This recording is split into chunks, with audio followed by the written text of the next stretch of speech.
Hello everyone. आज हम लोग पीएमसी केंद्रीय विद्यालय संगठन का वार्षिक परीक्षा जो आपकी होने वाली है मार्च में क्लास 8 का पेपर डिस्कस करेंगे। ये सैंपल पेपर है और आप लोगों को पूरी पूरी उम्मीद है कि इसी सैंपल पेपर से आएगा। पहले भी मैंने कई सारे बनाए क्लासेस के, तो मूवमेंट आते हैं कि काफी क्वेश्चंस एक दो को छोड़ के सारे मिलते हैं। तो पहला है आपका अपठित गद्यांश। इसमें से अपठित गद्यांश में क्या आता है ये किसी को भी नहीं पता होता, जनरली सब अलग ही होते हैं, लेकिन आपको उससे क्वेश्चन निकाल से के आंसर्स निकालने आने चाहिए।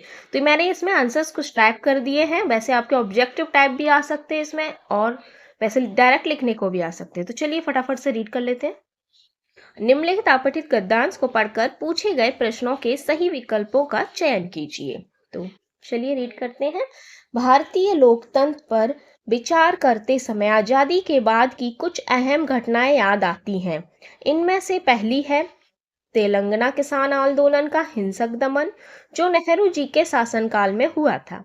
इसके बाद नक्सलवाड़ी से उपजे सशस्त्र किसान विद्रोह के प्रति सरकार का अत्याचार था। फिर 1975 में इंदिरा गांधी द्वारा इमरजेंसी लागू की गई थी। अगर आप लोग 1975 1984 नहीं पढ़ पाते तो 1975 पढ़ सकते हैं, बट आपको हिंदी की भी गिनती आनी चाहिए। 1984 में भोपाल गैस त्रासदी हुई। 1992 में बाबरी मस्जिद का ध्वंस हुआ। इसकी चरम परिणति 2002 में गुजरात के सांप्रदायिक कत्लेआम के रूप में हुई।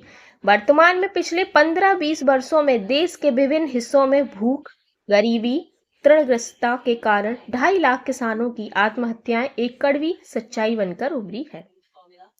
चलिए पहला है प्रश्न हमारा, किसान आंदोलन कहाँ हुआ? तो देखिए यहाँ पे हमारा था तेलंगाना किसान आंदोलन का हिंसक दमन, तो यही हमारा है किसान आंदोलन तेलंगाना में। ये हमने यहाँ पे लिख टाइप कर रखा है।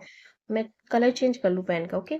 इंदिरा गांधी जी द्वारा इमरजेंसी कब लागू की गई? तो यहाँ पे सीधा लिखा था 1975 में इंदिरा गांधी द्वारा इमरजेंसी लागू की गई। 1975 भोपाल गैस त्रासदी कब हुई? ये लिखा है 1984 में भोपाल गैस त्रासदी हुई। बाबरी मस्जिद कब गिराई गई? 1992 में। गुजरात के कत्लेआम किसका परिणाम था? सीधा यहाँ पे लिखा था गुजरात के सांप्रदायिक कत्लेआम के रूप में हुई। किसकी? बाबरी मस्जिद के ध्वंस हुआ, इसकी चरम परिणति बाबरी मस्जिद का ध्वंस। अगला है हमारा अपठित काव्यांश को पढ़कर पूछे गए प्रश्नों के उत्तर दीजिए। चोर है, डाकू है, झूठा है, मक्कार है, कातिल है, छलिया है, लुच्चा है, लबार है, जैसा भी टिकट मिला, जहां भी टिकट मिला, शासन के घोड़े पर वो सवार है, उसी की जनवरी 26, उसी का 15 अगस्त, बाकी सब दुखी हैं, बाकी सब पस्त हैं।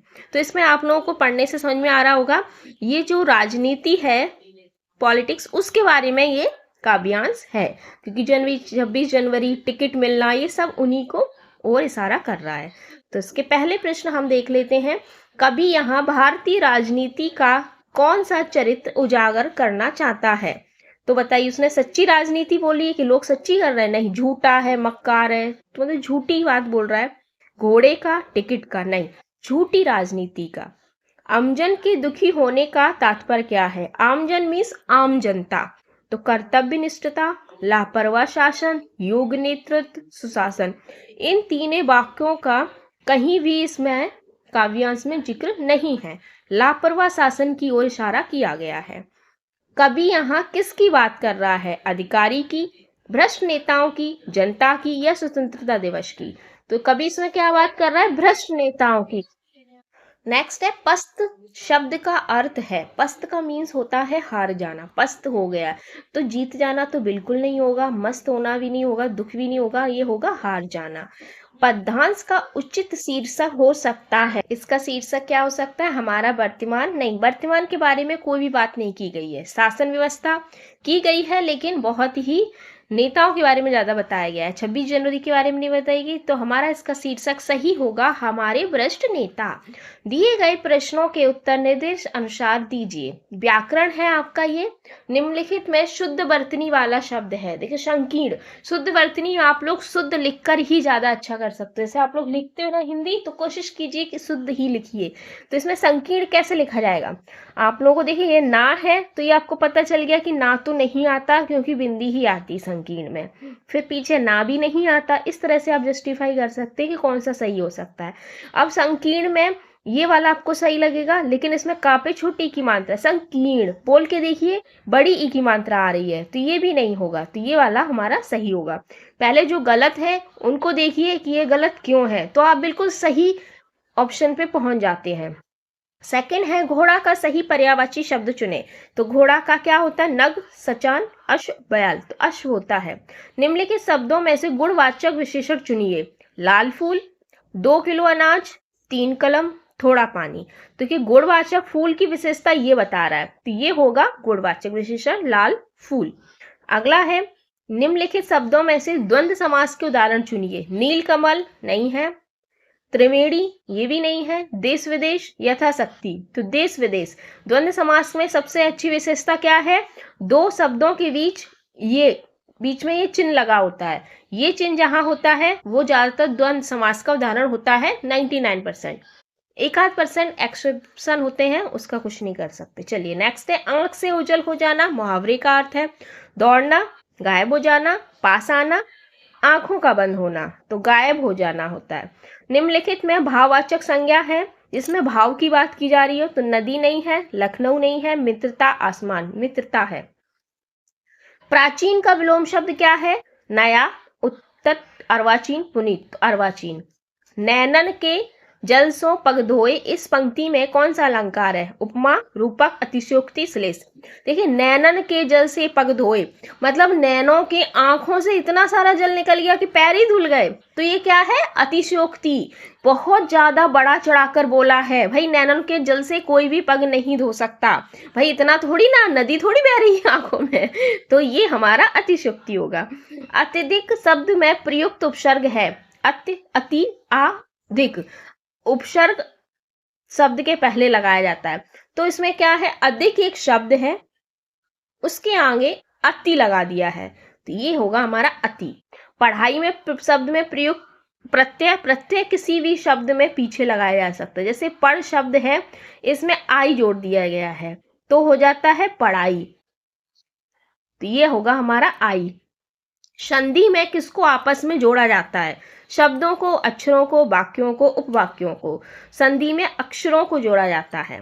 कारक कितने प्रकार के होते हैं? कारक 8 प्रकार के होते हैं। कर्ता ने कर्म को करण से, आपको पता होगा।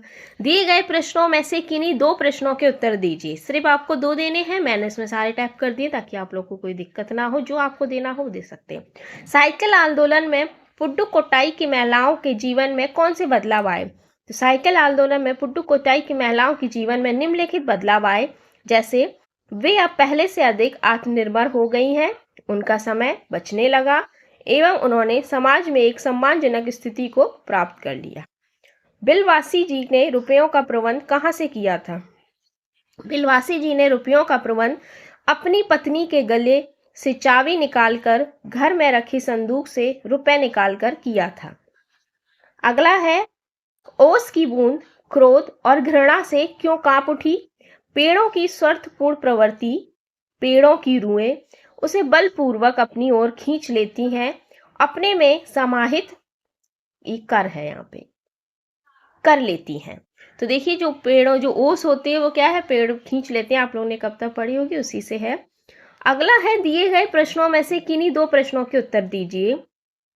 पहला, कवि ने पक्षी और बादल को भगवान के डाकिया क्यों बताया है?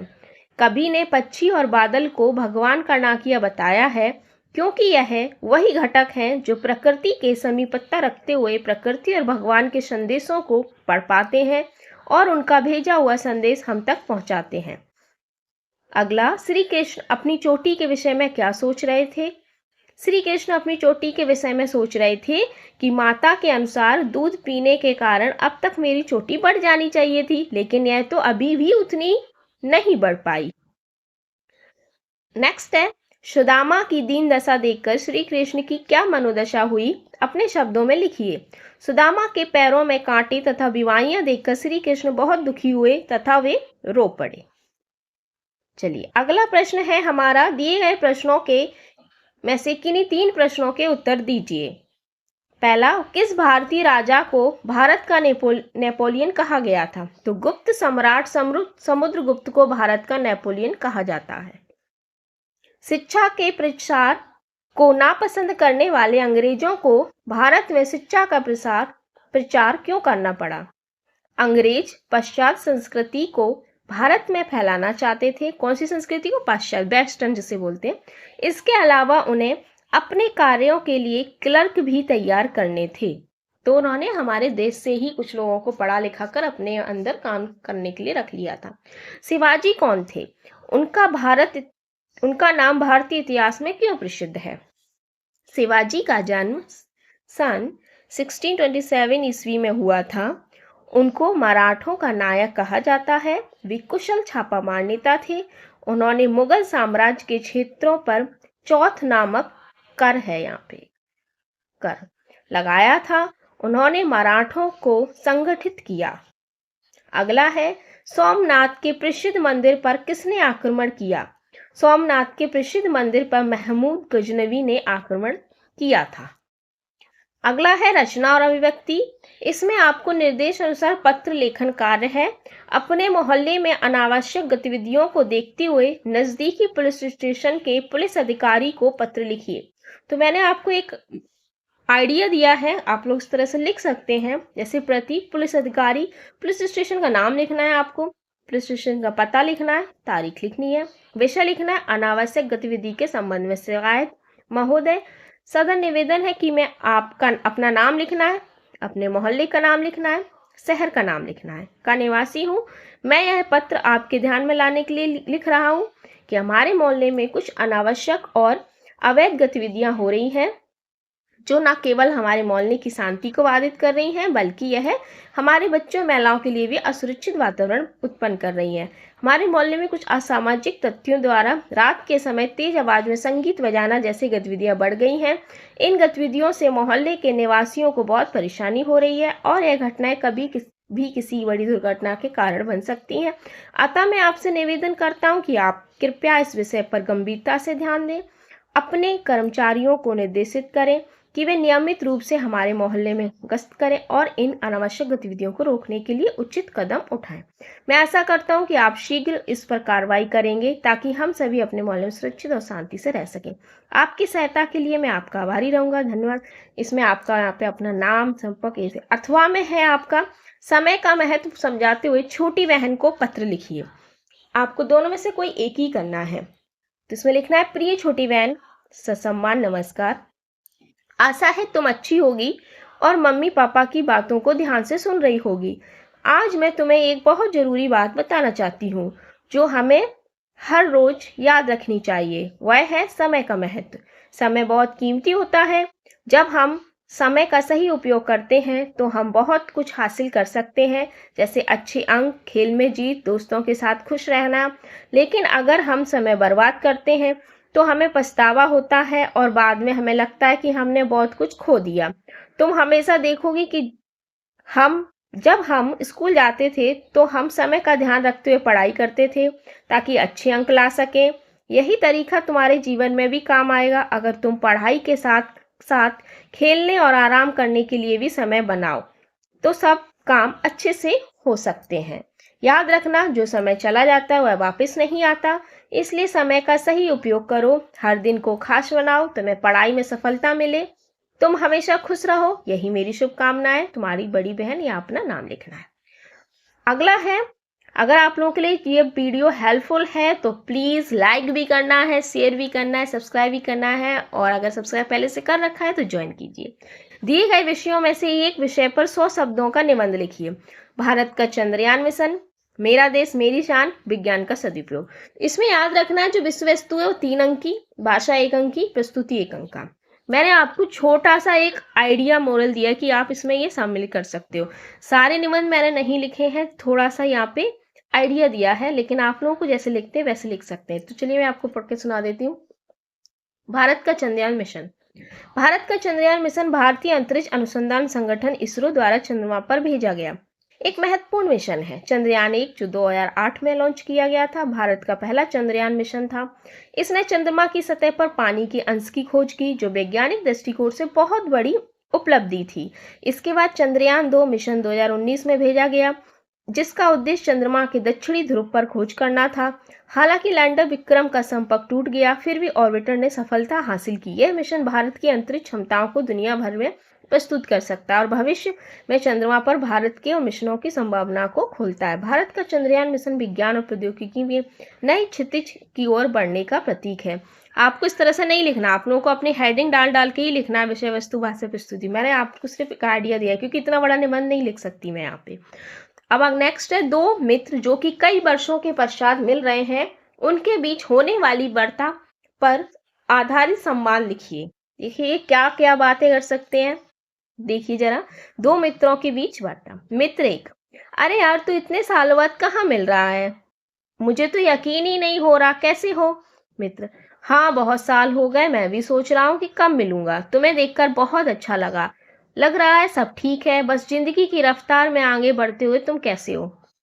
मित्र एक, मैं भी ठीक हूँ, बस काम की वजह से बहुत व्यस्त हो गया हूँ। कभी सोचा नहीं था कि इतना समय निकल जाएगा और फिर हम ऐसे मिलेंगे। याद है जब हम स्कूल में हुआ करते थे, हर दिन कुछ नया करते थे, वे क्या दिन थे वे। मित्र दो, हाँ याद है कितनी मस्ती करते थे हम, क्रिकेट खेलना, फिल्में देखना और घंटों बातें करना। वैसे तुमसे दूर रहकर भी वो पल याद आते हैं, समय कितनी जल्दी निकल जाता है ना। मित्र एक, सच में बचपन की यादें हमेशा दिल को सुकून देती हैं। अब तो हम दोनों अलग अलग जगहों पर हैं, लेकिन एक दूसरे की यादें हमेशा हमारे साथ रहेंगी। मित्र दो, बिल्कुल, अब तो हमारी जिंदगी में बहुत बदलाव आ गया है, लेकिन इस मुलाकात ने पुराने दिनों की यादें ताजा कर दी, लगता है जैसे कल की ही बात हो। मित्र एक, हाँ बिल्कुल, हमें ऐसी मुलाकातें और करनी चाहिए ताकि एक दूसरे के हालचाल जान सके। उम्मीद है अगली बार हमें कम समय में फिर मिलना होगा। मित्र दो, बिल्कुल, इस बार ऐसा वादा करता हूँ, अगले महीने फिर मिलते हैं। मित्र एक, वादा रहा, अगले महीने फिर पुराने दिनों की तरह मिलेंगे। ठीक है, अगले महीने मिलते हैं।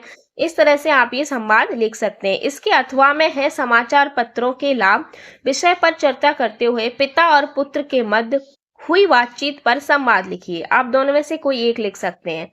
अब इसमें आप लोग इसमें क्या लिख सकते हैं, एक बार रीडिंग करके मैं बता देती हूँ। पिता और पुत्र के बीच संवाद, समाचार पत्रों के लाभ।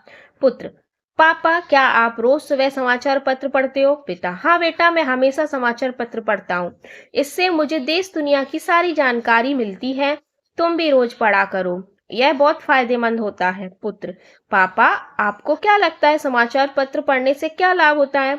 पिता, देखो, समाचार पत्र हमें ताजे समाचार, राष्ट्रीय और अंतर्राष्ट्रीय घटनाएं, विज्ञान, खेल, राजनीति और सामाजिक मुद्दों पर जानकारी देता है। इसके मध्य से हम अपने समाज और दुनिया में हो रही सही घटनाओं से अपडेट रहते हैं। पुत्र, लेकिन पापा अब तो टीवी, इंटरनेट पर भी सब कुछ मिल जाता है, फिर समाचार पत्र की क्या जरूरत है? पिता, यह सही है बेटा, लेकिन समाचार पत्र की एक विशेषता है कि इसमें गहरी और विस्तृत जानकारी होती है, साथ ही इसमें समाचारों के सही विश्लेषण और विचार प्रस्तुत किया जाता है। टीवी और इंटरनेट पर जल्दी जल्दी समाचार आ जाते हैं, लेकिन समाचार पत्र में हमें उन्हें अच्छे से समझ सकते हैं। पुत्र, तो पापा समाचार पत्र से हमारी क्या मदद हो सकती है? पिता, सबसे पहले यह हमारी सामान्य जानकारी बढ़ाता है। दूसरा, हमें नए नए विचारों से परिचित होते हैं, अपने दृष्टिकोण को विस्तृत करते। साथ ही हमें यह समय का सही उपयोग करना सिखाते हैं, क्योंकि सुबह सुबह से पढ़ने से दिन की अच्छी शुरुआत होती है। पुत्र, पापा आपने तो बहुत अच्छा बताया, अब से मैं भी रोज समाचार पत्र पढ़ने की कोशिश करूंगा। पिता, बहुत अच्छा बेटा, यह आदत तुम्हारे लिए बहुत लाभकारी होगी। रोजाना समाचार पत्र पढ़ने से तुम्हारी सोच विस्तृत होगी, तुम्हारी भाषा भी सुधरेगी। पुत्र, धन्यवाद पापा, अब से मैं भी इसे अपने दिनचर्या में शामिल करूंगा। चलिए, आपका पूरा पेपर होता है। आई होप आप लोगों को बहुत अच्छे से समझ में आया होगा। आप लोग की तैयारी कैसी चल रही, कमेंट बॉक्स में ये जरूर मुझे बताइए कि आप लोग के लिए हेल्पफुल है या नहीं। अगर है तो यस, नहीं है तो नो। Bye bye.